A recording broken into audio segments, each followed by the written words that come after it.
Hey, I'm Noam Weissman, and you're listening to Unpacking Israeli History, the podcast that takes a deep dive into some of the most intense, historically fascinating, and often misunderstood events and stories linked to Israeli history. Episode 3 of this 6-day war miniseries is generously sponsored by Michael Steinberg and the Marcus Family Foundation, and my parents, Pam and Neil Weissman. And I want to give a special shout out to my mother, who wrote a book called Your World. And this book is so important because it helps every adult help their children or help others go through the difficulties of the world. So shout out to my mom for writing this book and pouring her heart and soul into it. Check it out, Your World, buy it on Amazon, and make sure to help your loved ones navigate this world. On this last episode of the season, I'm going to say it one more time. I love the ability to teach thousands upon thousands of people the story of Israel, the history of Israel. It's awesome being able to do this, but it's equally awesome. It's actually more awesome when I get to hear from you, when you share with me your thoughts, your reflections, what you're thinking about, and what you want to share with me. So email me at noam@jewishnpack.com. Okay, on to this episode, the last episode of season 6. Yalla, let's do this.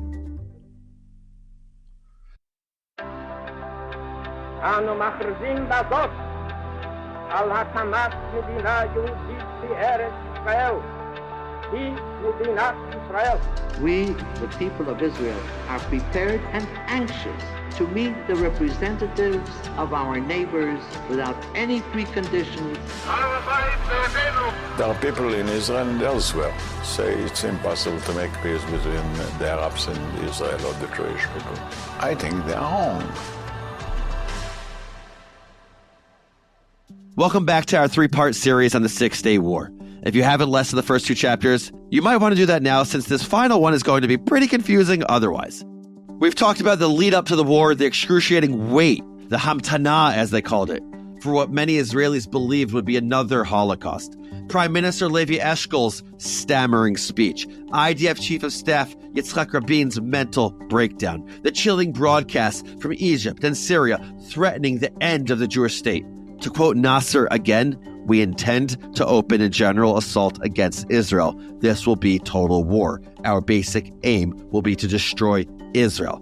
And Ahmad al-Shakuri, chairman of the Palestine Liberation Organization, the PLO, who said that no Jew would remain alive. Ideas, statements, and proclamations which are often forgotten in the annals of history. We talked about the war itself, the unexpected success of the preemptive attack on Egypt's Air Force, the sweeping victory in the Sinai, in Gaza, in the West Bank, the moment that Israeli forces wound their way through cramped alleys that no Jew had walked for 19 years, of reaching the Western Wall at last, the final battle for the Golan Heights, which assured the security of Israel's north. But those victories had a cost. Israeli soldiers were cut down by the dozens. The Arab armies measured their casualties in the thousands. A tragic series of miscommunications killed 34 Americans aboard the USS Liberty. Even as the war raged, young soldiers began to contend with the jarring reality of occupying a hostile population. Perhaps the highest price was exacted from the Palestinians. They hadn't started the war. In many ways, they hadn't even participated, and yet hundreds of thousands found themselves refugees once more, while roughly 1 million came under an Israeli occupation that would last for decades. Remember, and I've spoken about this before, while many could argue and should argue that the West Bank land, should not be viewed as occupied but disputed, the Palestinian people came under Israeli occupation. That's an idea that comes from Yossi Klein Halevi, not from me. Our final episode of the series and of the season will explore this and other new realities, like the change in diaspora Jewry, the anger of the USSR in the Arab world, the issue of Jerusalem and the revitalization of the religious Zionist movement, the hardening of Palestinian resolve, and the ever-growing divide between two people who have to share one land. Israelis and Palestinians alike owe much of their modern identity and therefore their narratives to the War of 1967.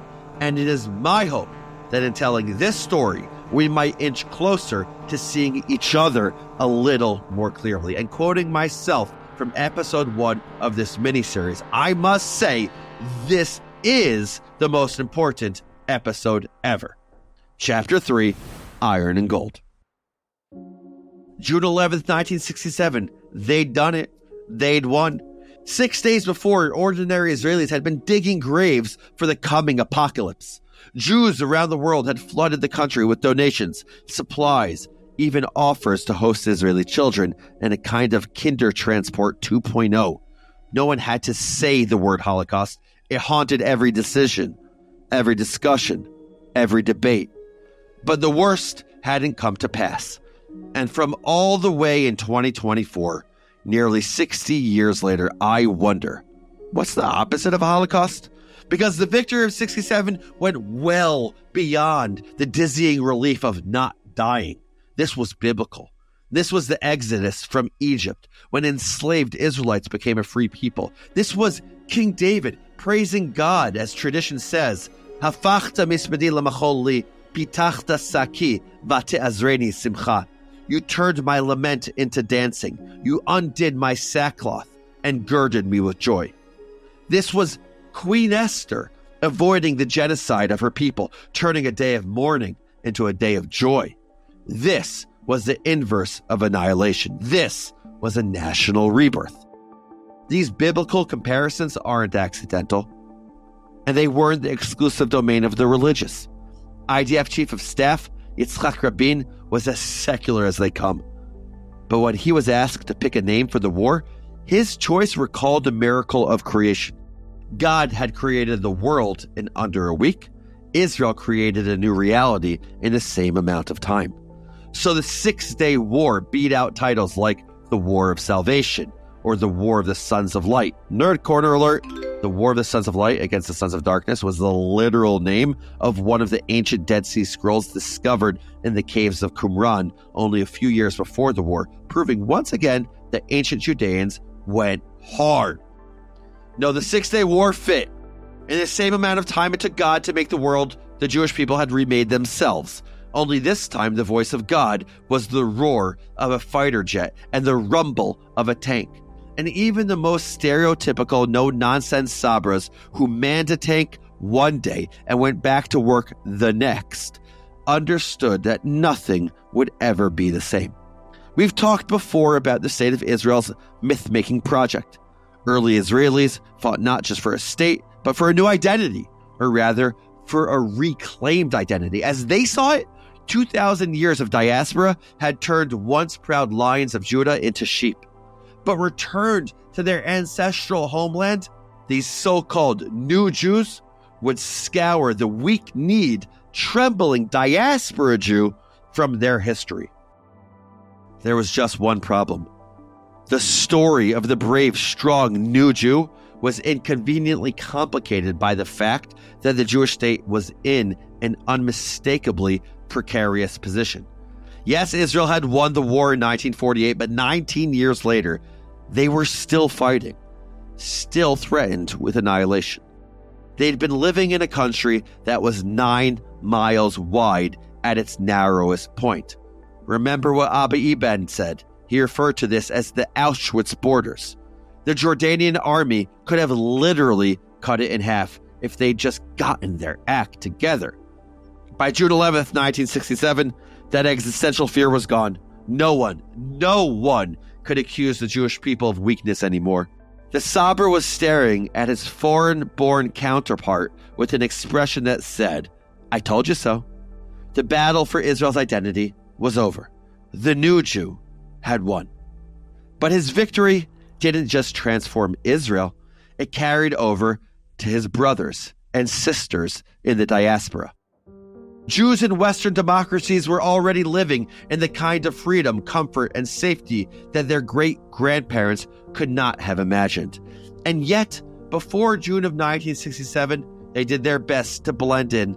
They tucked their tzitziot, their ritual fringes, into their pants and hid their kippot, their yarmulkes, under a cap and introduced themselves as Mark or Henry or Leslie instead of Moshe or Chaim or Leah. Rabbi Haskell Lookstein, the Jewish American icon, the Rabbi Emeritus of the modern Orthodox congregation Kehillat Yeshurun in New York City and a towering figure in the modern Orthodox world, remembered that we never wore a kippah outside. I went to Columbia College and I never saw a kippah the whole time I was there. There was one guy who wore a hat. And to be clear, they weren't ashamed of being Jews. They were just not interested in drawing undue attention to their difference. The 6-Day War changed all of that. Rabbi Haskell Lookstein's father, Rabbi Joseph Lookstein, noted poetically that we used to walk around like question marks. After 1967, we started walking like exclamation points.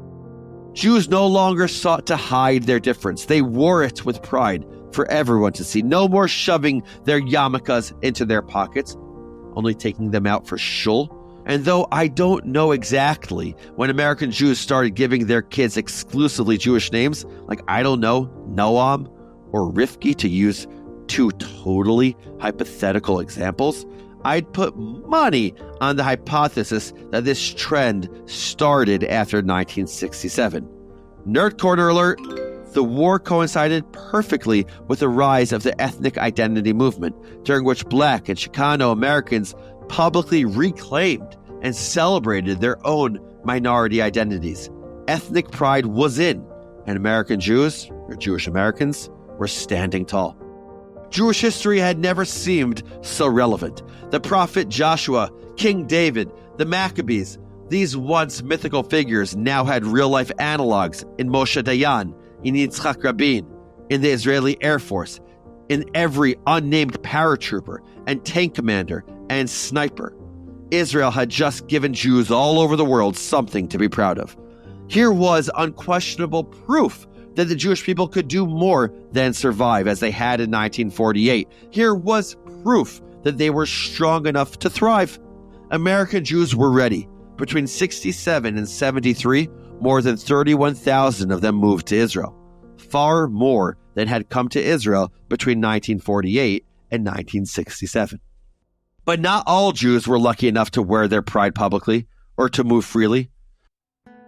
Norman J.W. Goda wrote an excellent piece in the Sapir Journal, obviously link in the show notes, where he points out that during the lead up to 1967, French President Charles de Gaulle commented that Jews have, quote, remained as they have always been, an elite people, self-assured and domineering, and that Israel was, quote, a warlike state resolved to aggrandize itself, which absolutely shocked French Jews.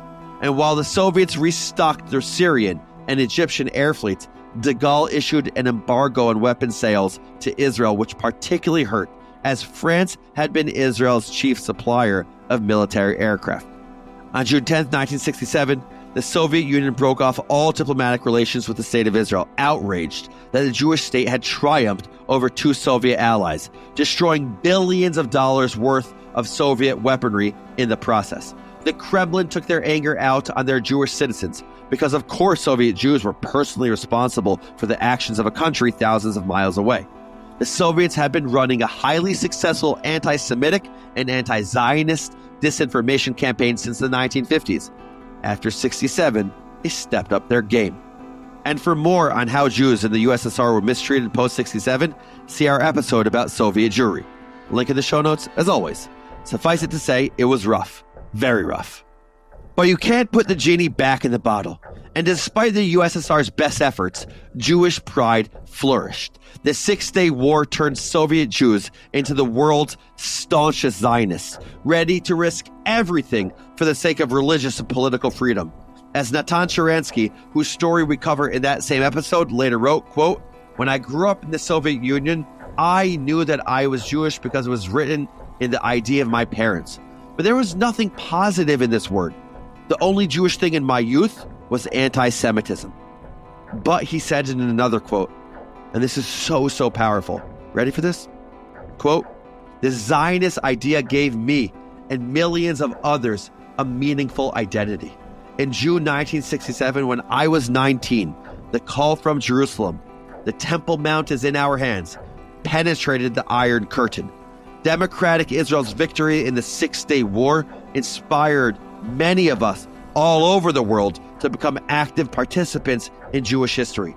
Forging a mystical link with our people, we discovered identity, or as we call it, peoplehood. Suddenly, we Soviet Jews, Jews of silenced, robbed of our heritage by the Soviet regime, realized there's a country that called us its children. Soviet Jews weren't the only diaspora community to bear the brunt of their government's rage. For weeks, Arab leaders had promised their citizens a crushing victory. Now they had to explain, both to their people and to their backers in the Soviet Union, why a nation of Jews had so thoroughly defeated them. But they had no satisfying explanation. Arab leaders were not amazing at self-reflection at this time. Each cast around for someone else to blame. King Hussein gloomily blamed Allah's will. Nerd corner alert. For what it's worth, the chief scholar of a major Islamic university echoed the sentiment, saying, quote, God has punished us that we may go back to him. He has afflicted us so that we may come back to him. Judaism often does the same thing in the face of defeat. The Jewish holiday liturgy contains the cheery phrase, Umipnei chata'enu galinu me'artzenu. Because of our sins, we were exiled from our land. So it's possible that King Hussein wasn't simply invoking Allah because it's impossible to argue with the big guy. At least some people use the defeat as an opportunity for introspection. Syrian leaders, however, were not among them. They took the hilarious tack of insisting that actually they had won the war. After all, they claimed Israel went into the war intending to topple the Syrian government. You guys know that I'm all for viewpoint diversity, but less into lies, and this was, of course, a lie.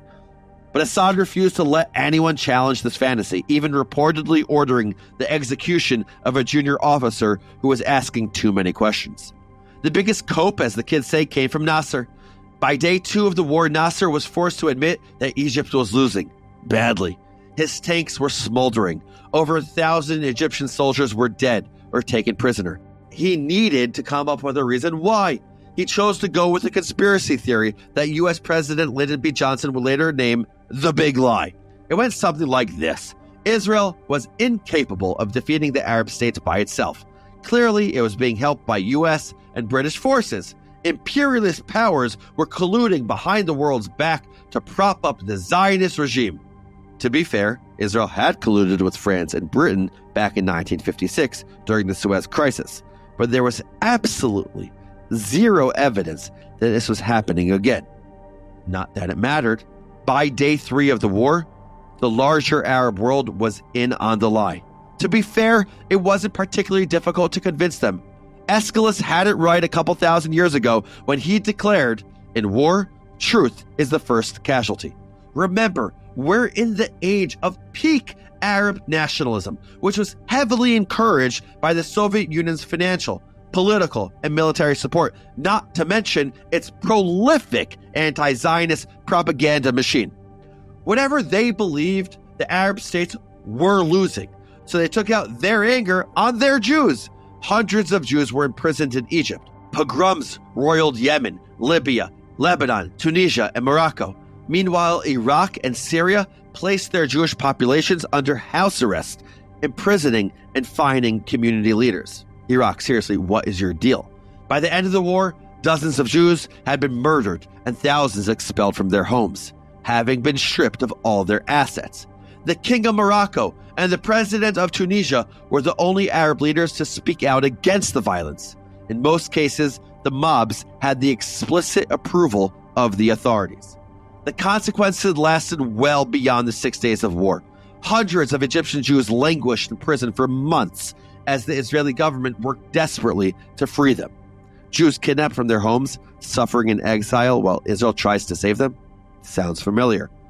If Jewish life in Arab countries had been uncomfortable before 1967, it was now near intolerable. Does this feel resonant to you in the wake of 10/7? True, no one is imprisoning Jews because of the current war in Israel. No one is stripping the Jewish people's assets or putting us under house arrest, and thank God for that.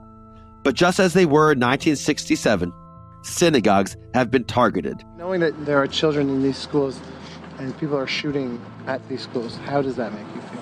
Jews have been assaulted, harassed, and even killed. Just a disturbing story as police tell us an Orthodox Jewish man opened his door, that home just right behind me. Moments later, he was stabbed multiple times. University students have come up against the violent fury of a mob. Yet another shocking video shining a light on the disturbing rise of anti-Semitism on college campuses. And yet, among the pleasures of hosting this podcast is the near constant reminder that there's nothing that the Jewish people cannot survive. The Jewish people have faced all this before, only to come out stronger. I know we have nerd corners, but do you think that counts as our very first encouragement, positivity corners? We'll work on the name, not sure what it should be. Diaspora Jews were not the only ones displaced. Yes, it's time to talk about one of the most difficult parts of the 1967 war. For Palestinians, 1948 had been a Nakba, a catastrophe. 1967 was a Naksa, meaning the defeat or the setback. Some 300,000 Palestinians were now refugees, nearly half of them for the second time in 19 years. Some saw their homes destroyed in front of their eyes, like the 650 Palestinians who lived in the ancient Mughrabi corridor of Jerusalem's Old City. Nerd Corner alert. You might know that the Old City of Jerusalem is divided into Jewish, Muslim, Armenian, and Christian quarters, which makes the Mughrabi quarter a mathematical impossibility. So I guess it was more like an extension of the Muslim quarter. Anyway, the Mughrabi neighborhood lay directly in front of the Western Wall, which made it difficult to access the site. I'd like to believe that if they'd tried, Israeli authorities could have figured out a solution that did not involve bulldozing an 800-year-old neighborhood. But they didn't try, unfortunately. It's unclear exactly who gave the order. On Saturday, June 10th, before the war had even officially ended, the neighborhood's residents were given 3 hours' notice that their homes were about to be demolished. They refused until the first bulldozer struck, toppling a building. One resident later remarked, "The entire neighborhood was full of houses, and people felt depressed because these houses weren't just their property, but also the property of their ancestors from 800 years ago or more. Nearly 1,000 years of history bulldozed in 2 days in order to make room for the Temple Mount Plaza in front of the Western Wall." This is a tough story to tell because, as someone who's so proudly Jewish, I'm amazed and grateful for Israel's existence, for their reunification of Jerusalem, for my ability and anyone's ability to visit the ancient Western Wall. At the same time, I hate that an entire neighborhood was sacrificed to give me that privilege. And I also think it's important for us to confront these facts. And amid the celebrations and the wild, raucous joy, some Israelis were beginning to grapple with the reality of a newly united Jerusalem. The celebrated writer Amos Oz was 9 years old when his city was divided. He'd been born into the British Mandate, raised in a city split in half. Or as he put it, quote, "All my childhood years were spent in the proximity of streets that must not be approached. Dangerous alleyways, scars of war damage, no man's land, gun slits in the Arab Legion's fortifications, where occasionally a red Arab headdress could be glimpsed." And now at the age of 28, he, quote, "visited places that years of dreaming had crystallized as symbols in my mind, and found that they were simply places where people lived. And yet, people live there, strangers. I do not understand their language. They are living where they always lived, and I am the stranger. Their eyes hate me. I am walking its streets clutching a submachine gun, like a figure from one of my childhood nightmares, an alien man in an alien city." Now, most Israelis did not share this sentiment. Yes, they had been barred from half of their capital for nearly 2 decades. But where they'd once sung songs of longing, they now sang songs of return. Just 1 month before the war, during Israel's 19th Independence Day, a songwriter named Naomi Shemer wrote the song that would come to define the city. Maybe you know it. It's called Jerusalem of Gold, Yerushalayim Shel Zahav.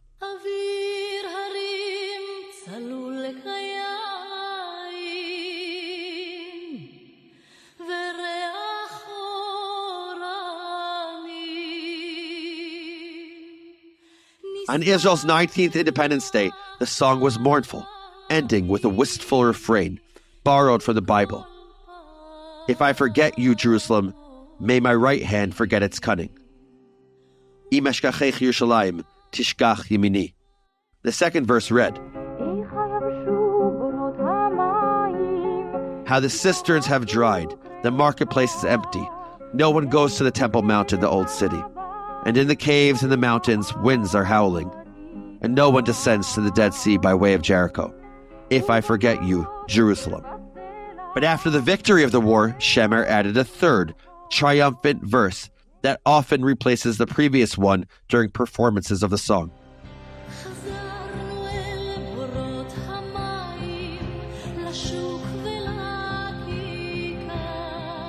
We have returned to the cisterns and to the marketplace. A shofar calls out on the Temple Mount in the Old City, and in the caves in the mountain, thousands of suns shine. We will once again descend to the Dead Sea by Jericho. It's gorgeous, and it became a kind of unofficial anthem for the city and for the hundreds of thousands of Jews who flocked to the Western Wall in the weeks after the war. More than 200,000 came for the pilgrimage festival of Shavuot alone. That's nearly 10% of Israeli Jews crowding a relatively small space, singing and crying. But Jerusalem was not all gold.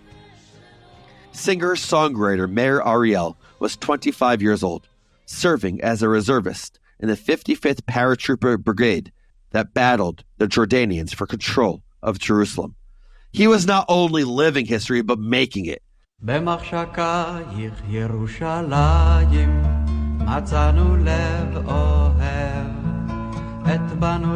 yet his song for Jerusalem was very different. He called it Yerushalayim Shel Barzel, Jerusalem of iron. It's awful. I mean, it's beautifully written, but the words are difficult to read. Thanks to Safaria and A.Z. Foreman for the translation, link in the show notes. Jerusalem of iron, of dark and lead. Can you not see? No wailing at your wall now. We set you free. Our shelled battalion charged on forward, all blood and smoke and guns, as mothers ran out grieving, leaving the corpses of their sons. Lips bitten bloody, our battalion kept fighting, pushing through, till proud above that holy graveyard, the flag of David flew. And he wasn't just singing about Israeli casualties. The sniper nests have all been silenced, all the king's men laid low. So we can go to the Dead Sea now, by way of Jericho. It's a heartbreaking anti-war song, but it's not entirely cynical. The last stanza ends with a cry for peace.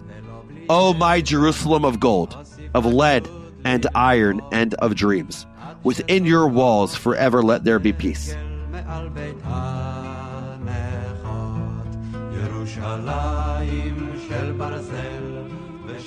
It's the kind of song that could have been written about the Yom Kippur War of 1973 or the First Lebanon War of 1982.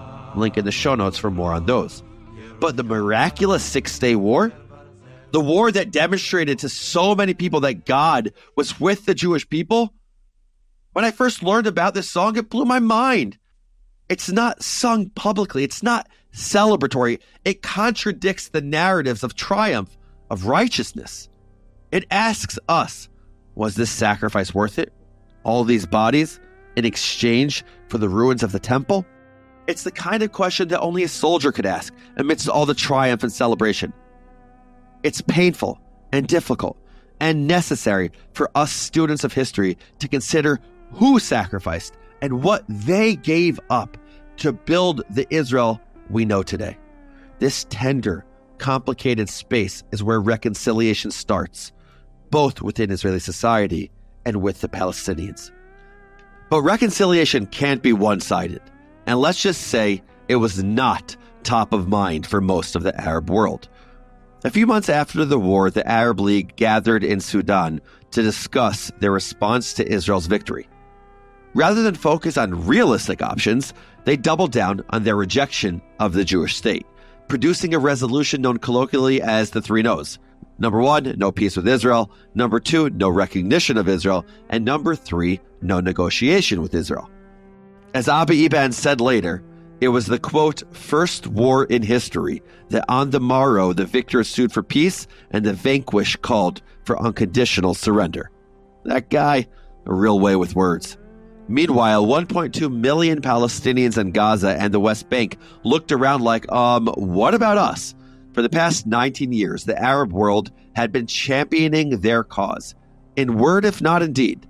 But Israel's victory made 2 things devastatingly clear. 1, the Arab world was in no position to defeat the Jewish state militarily, and 2, Arab leaders were either unwilling or incapable of advocating effectively for the Palestinians. If they wanted to get anything done, they were on their own. The PLO already existed by this point, but after 1967, they really began to step up. By 1974, during an Arab summit in Morocco, the host country introduced the PLO as the sole legitimate representative of the Palestinian people, a position they worked hard to assume. Their struggle was no longer part of the wider Arab-Israeli conflict, especially as Arab states began making peace with Israel. No, the Palestinian movement was ready to take matters into its own hands. Throughout the next decades, their attacks would become both more brutal and more sophisticated. Link in the show notes for some examples of what I'm talking about. Palestinians weren't the only Arabs who felt that Arab nationalism had failed. After 1967, across the Arab world, ultra-conservative Islamic movements began to step into the vacuum it left behind. The scholar Hussein Ibish notes that both secular nationalism and Islamism, quote, continue to share an underlying framework of political attitudes, the same sense of enemies, the same sense of grievances, the same empty promises. Yikes. It was also the Israelis who experienced a religious revival in the aftermath of the war, one with a distinctly nationalist flavor. The religious Zionist movement has existed since the 1800s, though a form of religious nationalism is embedded in Judaism's very fabric. It's not something that's new, it's something that's very ancient. At its core, the movement centers on three tenets: the people of Israel, in Hebrew, Am Yisrael, the land of Israel, in Hebrew, Eretz Israel, and the Torah of Israel, in Hebrew, Torat Israel. In other words, religious Zionists believe that the Jewish people are commanded to live a Torah-observant life in Israel. That's the ideal. What that means in practice is a whole other debate. Before Israel's miraculous victory in June of 1967, religious Zionists and their rabbinic leadership had little to say about territorial expansion. It's one of these things which is so interesting because it feels like it was always part of it, but it really started to emerge after 67. For one, they were focused on surviving the constant attacks of their Arab neighbors and holding onto the land they did have. Only after Israel conquered or liberated, depending on your perspective, the West Bank and Gaza, did the movement begin to consider what territorial expansion might mean. After all, hadn't God promised the land of Israel to the Jewish people? It's like right there in the Bible. And hadn't God instructed them explicitly to conquer it from the 7 nations already living there? This is ancient stuff. There's nothing new there. The Israelis had not entered the Six-Day War on the basis of a biblical command. But how could the religious Zionist camp ignore the parallels? This was the land of their ancestors, back under their control. What was their victory in the war, if not obvious proof of divine intervention? They'd just been given an unexpected spiritual gift. It was now their job to use it as He intended. But what exactly did God intend? For some, the answer was clear. Only a month before, on Israel's 19th Independence Day, one of the foremost rabbis of the religious Zionist movement, Rabbi Tzvi Yehuda Kook, had lamented, quote, "Where is our Hebron, or Hebron? Have we forgotten her? Where is our Shechem, our Jericho? Where? They divided the land of God. I couldn't go outside to dance and rejoice. The true Israel is Israel redeemed, the kingdom of Israel and the armies of Israel, a people in its wholeness and not in a diaspora in exile." Now, to be fair and to be clear, most religious Zionists were incredibly happy and joyful in 1948, even though they weren't allotted these lands that Rabbi Kook mentioned. But Rabbi Kook was the leader of this movement at this point, and he wrote this a month before 1967. And it was these writings and these ideas that would become the basis of the Gush Emunim movement, which translates to the Block of the Faithful. It was kind of a Jewish revivalist movement, rooted in the idea of settling the land of Israel, including the newly conquered West Bank. Though it wouldn't officially come to life until 1974, the Six-Day War was its spiritual beginning. Like all movements, it was ideologically diverse. In fact, 20% of its supporters were secular, drawn to its fervor and nationalism and Jewish pride. A fringe element believed that settling the West Bank would usher in the Messianic age, and others, they simply believed that this was their land. Or else, it was God's land. Either way, it was no longer divided, which meant that the Jewish people had the right and the imperative to reclaim the entirety of their ancient home.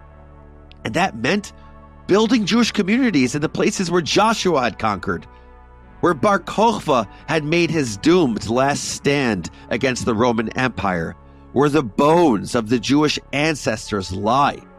You might know these communities by their loaded, controversial name. You know what I'm going to say: settlements. If we're free associating, the word settlement calls up the word settler, which calls up settler colonialism, which calls up theft, appropriation, taking something that isn't yours. But to the religious Zionist movement, that's impossible. God had made a promise thousands of years before. In 1967, he fulfilled it. So how can you settle what's yours? And I struggle with the question of these so-called settlements, or if you prefer, these Jewish communities in the ancient Jewish territories of Judea and Samaria. Because on the one hand, I don't argue with Jewish history. These lands are seeded with evidence of the Jewish story: the Cave of the Patriarchs, Ma'arat HaMachpelah, Rachel's tomb, Kever Rachel, Joseph's tomb, Kever Yosef. It's Jewish history. It's the Jewish story. It's Jewish land. But some scholars, most notably Professor Yishai Leibovitz, cautioned against this romantic view of Jewish history. Leibovitz, who was Orthodox, though to be fair, Leibovitz is his own brand of Judaism and Jewish thought, and he was identified in many ways as the religious Zionist for a long time. By the early 50s, however, he began to shy away from the label, and by the end of the decade, he argued for a complete separation of religion and state. In a 1968 essay called The Territories, and note the year 1968, he wrote that, quote, "Religious arguments for annexation of the territories are only an expression of the transformation of the Jewish religion into a camouflage for Israeli nationalism. The conquest of the land by the army of the State of Israel is a great and impressive national achievement for every nationally conscious Jew. However, the conquest itself has no religious significance. The land of Israel is the Holy Land, and the Temple Mount is a holy place only by virtue of the mitzvot, meaning the commandments, linked to these locations."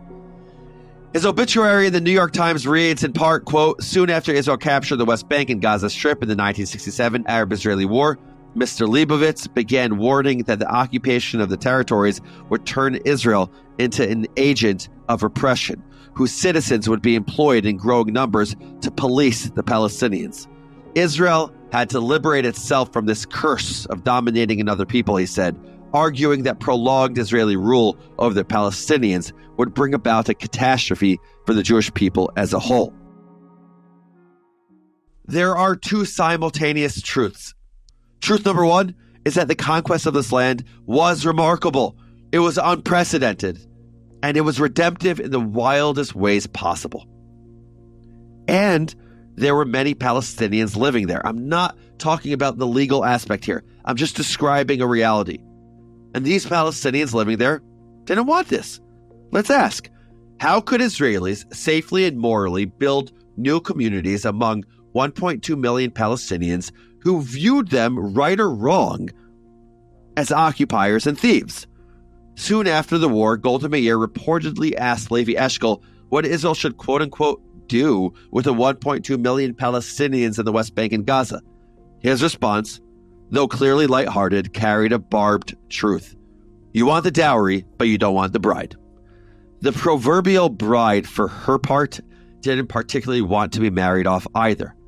Have I beaten this metaphor to death yet? The Palestinians hadn't asked for any of this. They weren't broadcasting genocidal rhetoric over Radio Cairo. They weren't massing troops along the Sinai. They weren't even fighting. And yet, here they were, saddled with the consequences of a war they hadn't started. Now they faced a choice, and I'm putting that in quotes because both options were horrible. They could live as refugees in squalid camps, their homes lost forever, or they could sneak back into the West Bank or Gaza with the help of smugglers, only to live under Israeli occupation. And I want to pause for a second to define the word occupation. International law, whether or not you agree with it, does not recognize the sovereignty of a conquering state. And quote, territory is considered occupied when it is actually placed under the authority of the hostile army. The occupation extends only to the territory where such authority has been established and can be exercised. In other words, to be occupied is to live under a foreign military without representation or much in the way of formally enshrined civil rights.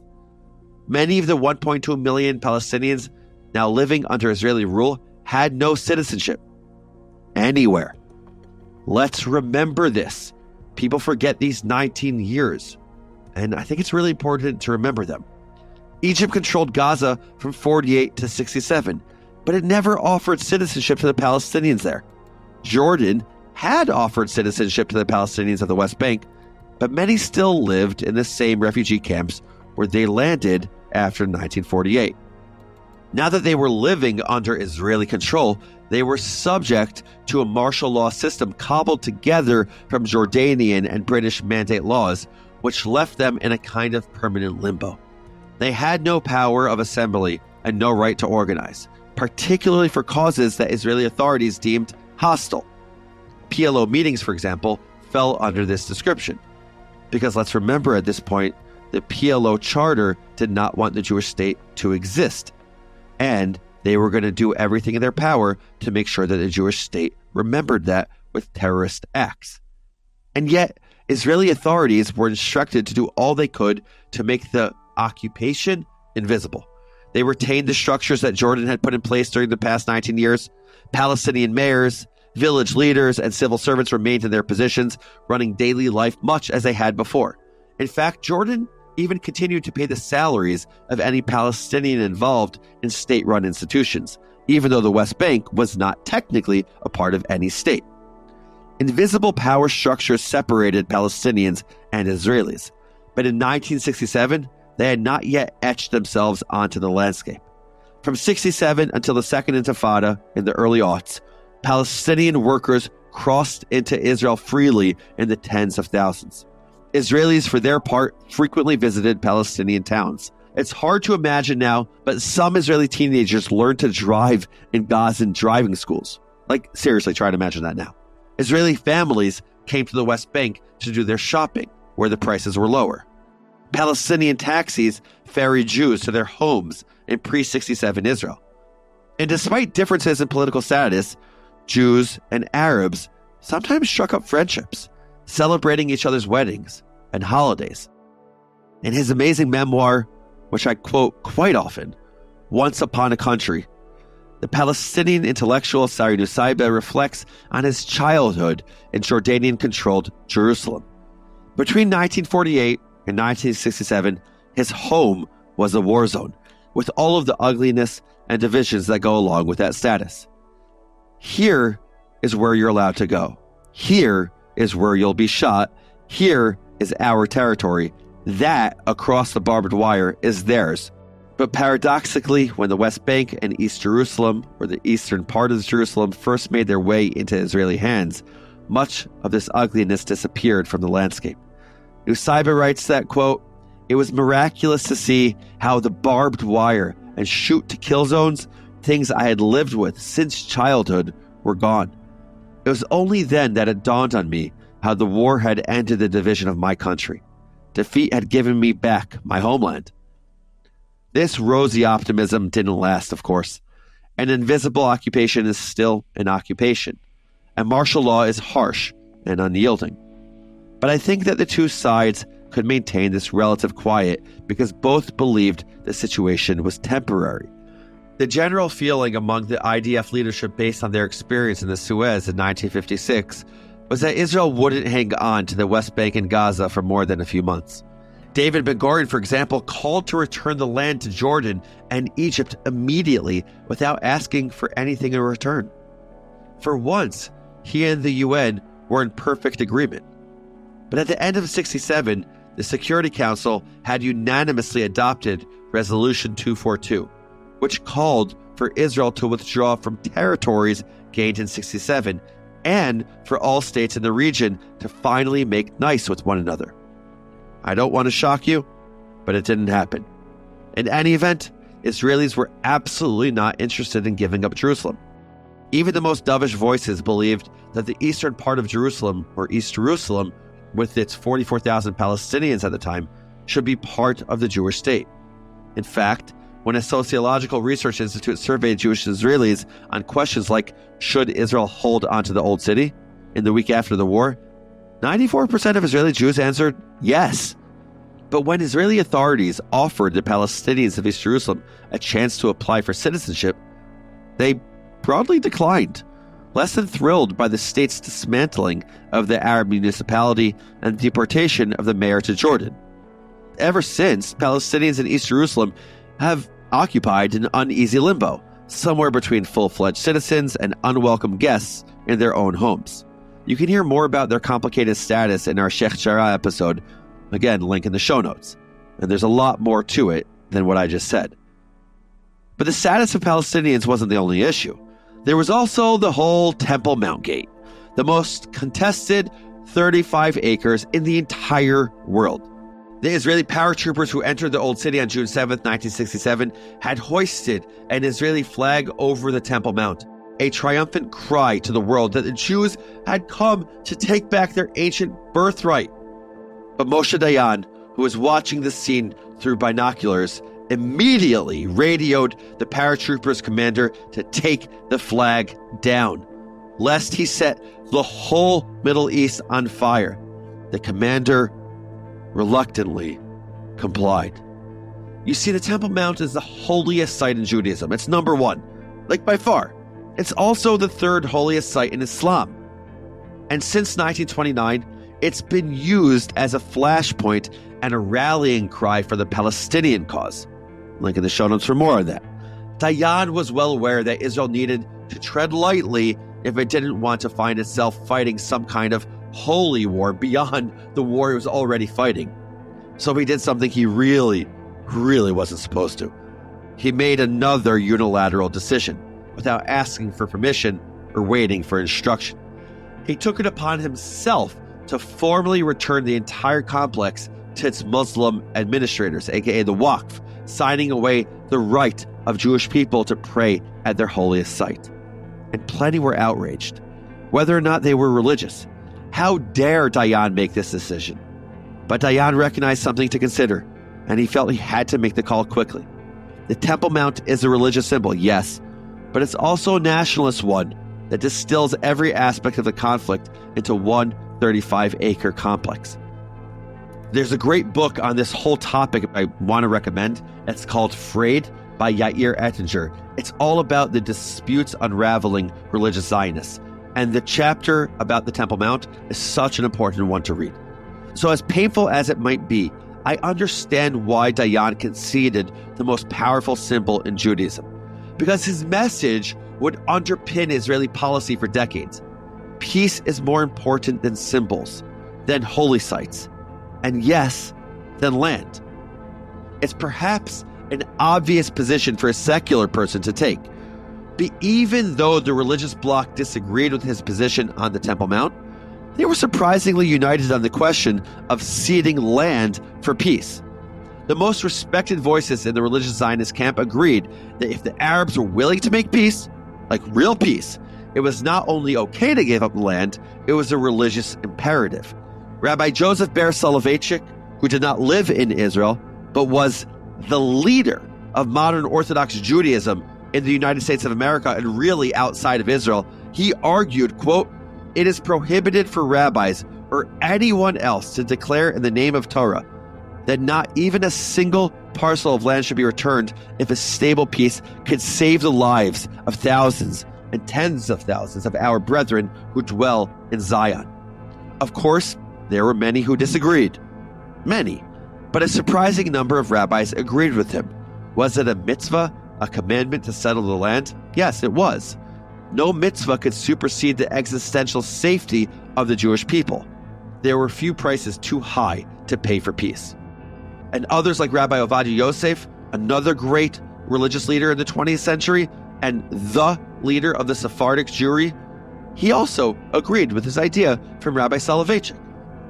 But as religious figures debated this largely theoretical question, the Israeli government not only allowed but incentivized citizens to build, or in some cases rebuild, communities in the West Bank and Gaza. By the way, this was true of both left-wing and right-wing governments. Left-wing and right-wing in Israel do not mean the same thing as left-wing and right-wing in the United States or Canada or Australia or the UK. Some, like the settlements now dotting the Jordan Valley, were strategically placed, a first line of defense against still hostile neighbors. But others were a defiant signal to the entire world that Israel was here to stay. If Israel's neighbors wanted this land back, they would need to give up on their stubborn insistence that the Jewish state would just disappear. There was no better symbol of that defiance than the rebuilt community of Gush Etzion. Maybe you remember the story of the Etzion block from our series on Israeli independence. Here's a refresher. You see, the block has a rocky history. Its very first modern Jewish community was established in 1927 by religious Yemenite Jews. The community faced harsh physical conditions, not to mention tension with the neighbors, and was destroyed in the riots of 1929. An attempt to revive the community in 1935 ended violently, thanks to the Arab Revolt in 1936. But hey, third time's the charm, right? But by May of 1948, they could no longer defend themselves against the thousands of Arab soldiers who had swarmed the block. They surrendered on the same day that David Ben-Gurion declared independence, and in response, Arab forces massacred 127 of Etzion's men and women, some of whom had already surrendered, leaving their bodies to rot in a field for the next year and a half.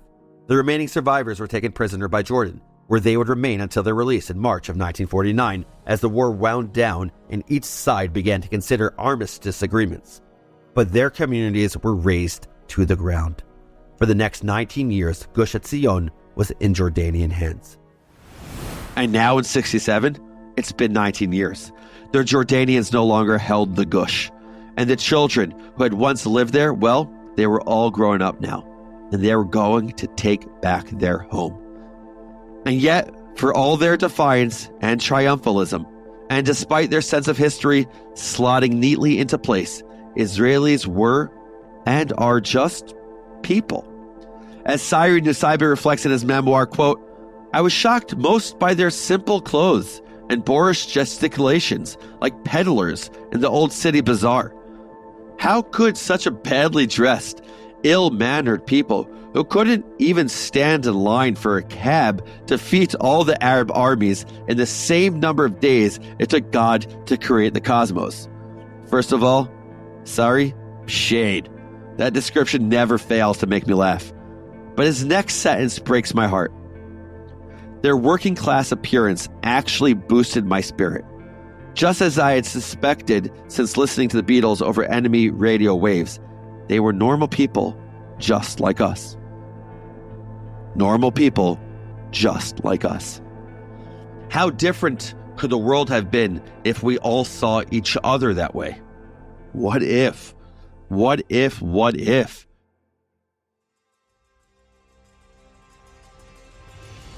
So that's the story of 1967. Like we said at the start, we could have spent an entire season on this. Instead, we concentrated on the points that we thought were most important. And here are your 6 fast facts, 2 pulled from each episode of this miniseries. Number 1, the Arab states had been scrapping with Israel for 19 years. Tensions bubbled through the summer of 1967, and Egypt threatened Israel with a war of extermination. Syria was all in, but Jordan had to be dragged along for the ride. Number 2, in late May, Nasser closed the Straits of Tiran, effectively strangling Israeli trade. This was an act of war, a casus belli. But the Jewish state lacked the powerful backers or sheer size of the Arab world. Their only hope of winning lay in a preemptive strike. Number 3, on June the 5th, 1967, the Israeli Air Force launched one of the most audacious campaigns in military history. In a matter of hours, they destroyed the Egyptian Air Force, and the victories kept piling up. Number 4, within 6 days, the Jewish state had not only won the war by, continuing to exist, it nearly quadrupled in size, controlling the Sinai, the Golan Heights, East Jerusalem, and the West Bank. Israel finally had defensible borders, not to mention valuable bargaining chips for future peace negotiations. Number 5, most importantly, for the first time in 2,000 years, the historic capital of the Jewish people was under the control of the Jewish state. Many were outraged when the Temple Mount was handed to Jordanian religious authorities for administration. Still, that didn't cancel out the jubilation among the Jewish people, whether in Israel or beyond. And number 6, the war upended Israeli and Palestinian society. The religious Zionist movement gained prominence. Israel now administered a population of 1.2 million Palestinians, whose nationalist resolve hardened in the wake of 67. Diaspora Jews felt a sense of pride like never before, though some were persecuted for Israel's victory. 60 years on, we are still grappling with the war's legacy. Those are your 6 fast facts, but here's one enduring lesson as I see it. I'm not really a film guy. Yes, I've seen The Godfather, stop asking me, but I think the world owes a debt to the legendary Japanese filmmaker Akira Kurosawa for giving us the name of one of the most fascinating aspects of human nature. In his movie Rashomon, 4 separate people witness a murder. Unfortunately, every single one of them remembers it differently. Why? Well, memories are unreliable. Perspectives can shift depending on where you're standing. There's no such thing as what really happened, because what really happened depends on where you're standing. It matters based on your self-interest, or your ideology, or your biases, or what happened to you. We call this unreliability the Rashomon effect. A perfect example, Israelis call these 6 days the 6-Day War. For much of the Palestinian world, it's the Naksa, the setback. Some ideologues claim that Israel started the war to expand its borders, though I don't think there's much historical evidence for that. That's why others, like me, start the story very differently. But lately, I've been wondering whether the Rashomon effect can apply to one person's perspective. Because the more research rabbit holes I fall into, the more perspectives I learn to hold. I see the same event over and over from multiple angles, and so many of them become true, even as they contradict one another. And that's why a holiday like Jerusalem Day, Yom Yerushalayim, is tough for me. Jerusalem Day celebrates the day that East Jerusalem and the Old City came under Israeli control. On the secular calendar, June the 7th, 1967. On the Hebrew calendar, the 28th of Iyar, 5727. It's a holiday with multiple dimensions: religious, national, historical, and I want to celebrate all of those dimensions without feeling uneasy. And right now in 2024, I just don't think I can. Now, the religious part is easy for me. On the morning of Jerusalem Day, I say Hallel. I actually say a Thanksgiving prayer to God. It's a prayer that's generally reserved for joyous holidays, both major and minor. The word Hallel means praise, and it's apt. The 6 Psalms of Hallel celebrate and thank God. And this is a deep cut. I even say a blessing beforehand, but that's a topic for another time. The historical element, that's easy too. As former Jerusalem mayor Teddy Kollek noted in 1967, quote, "This beautiful golden city is the heart and soul." If you want one simple word to symbolize all of Jewish history, that word would be Jerusalem. And then there's the national element, or rather the nationalist element. That's where I run into trouble. Because 2 things can be true. I can be overjoyed that Jerusalem, all of Jerusalem, is once again in Jewish hands. I can be proud and grateful for my freedom to worship at one of Judaism's holiest sites, meaning the Western Wall. I can be awed anew by the power of history every time I brush those ancient stones of the Western Wall. The feeling I get when I bring my son there for the first time. Yes, I feel that. I feel all of that, while still feeling profoundly pained by how some Jewish people celebrate the Jewish people's sovereignty. It's certainly not everyone, and really it's not most of them. But in recent years in particular, Jerusalem Day has become incredibly divisive. Some ultra-nationalist young Jewish people parade through the Muslim quarter during a flag march, shouting racist slogans that make my blood boil. You don't need to do that. Because saying a prayer of thanks is one thing. Rubbing it in others' faces, that's a problem. No, I'll change that. That's where we, the Jewish people, have a problem. Because it's not enough to distance ourselves when our brothers and sisters do things that embarrass and horrify us. This flavor of nationalism, ethno-nationalist, blind to anything outside of it, it's scary. It's problematic. It dehumanizes everyone outside of itself. Palestinians, Arabs, non-Jews, even whatever remains of the Israeli left. I believe that God works in mysterious ways. I believe there's a reason that God put Israelis and Palestinians right next to each other. I believe, too, that there's a reason that Israel now controls the West Bank, East Jerusalem, the Old City. And not a single one of those reasons has to do with ultra-nationalism, with booting out or mistreating or dehumanizing anyone who isn't like us. Those of you with siblings might remember asking your parents who they like better. Who's your favorite, Mom? It's me, right? Sometimes it feels like the whole human race is jostling to be God's favorite, pointing at various proofs as though to show, see, he likes us best, see? I don't pretend to know how God works. And I also am very suspicious of people who claim to know how God works. But I very much doubt that God is constrained by this narrow, zero-sum way of thinking. So if there's anything you're going to take away from this series, from this season, it should be this. The Jewish story is miraculous. Jewish history is ancient and vibrant and rich and alive.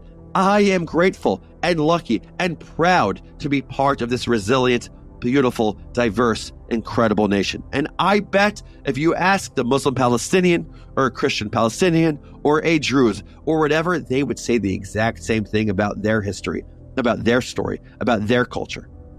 And it would be 100% true. Because identities are not zero-sum. The Palestinian story doesn't have to be false in order for the Israeli story to be true. We can disagree.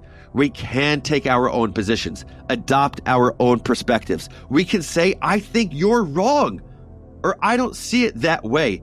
That's normal. That's healthy. That's fine. But if we ever want to put down our weapons, we cannot say your identity isn't legitimate. Your trauma isn't real. Your story isn't true. Jerusalem and Israel and history, they are big enough to belong to all of us. But we need to choose to believe that. We need to work towards it together. And we need to ask ourselves, do we want a city of gold or a city of iron?